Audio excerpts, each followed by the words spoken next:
আসসালামু আলাইকুম। কেমন আছেন সবাই? আশা করি সবাই ভালো আছেন। আলহামদুলিল্লাহ আমিও ভালো আছি আল্লাহ পাকের অশেষ কৃপায়।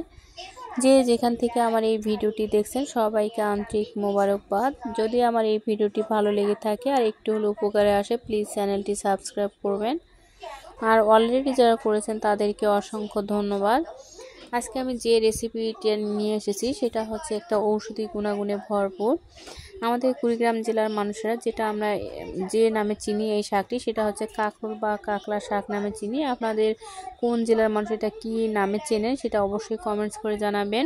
তবে যেই নামেই চেনেন না কেন এর ঔষধি গুণাগুণ সম্পর্কে শুনলে আপনারা চমকে যাবেন। যারা দীর্ঘদিন যাবৎ হার্টের সমস্যায় ভুগছেন বা বংশগতভাবে রয়েছে, ভবিষ্যতে হওয়ার সম্ভাবনা রয়েছে, তারাও এই শাকটি খেতে পারেন। তবে এই শাকটি খাওয়ার নিয়ম হচ্ছে বছরে 3 থেকে 4 বার রান্না করে খেতে হবে এবং অবশ্যই সেটা একদমই নর্মালভাবে রান্না করতে হবে।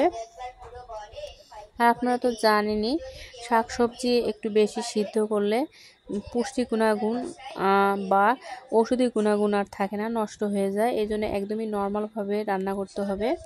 আমরা যে স্বাভাবিকভাবে যে রান্নাগুলো খাই তার যে পরিমাণ মতো যে জিনিসগুলো দেই এগুলো সব কিছুই এখানে কম দিতে হবে, মানে পরিমাণের চাইতে একদমই কম দিতে হবে এবং সিদ্ধটাও কম করে করতে হবে। তাহলে এর পুষ্টি গুণাগুণটা ঠিক থাকবে বা ঔষধি গুণাগুণ ঠিক থাকবে।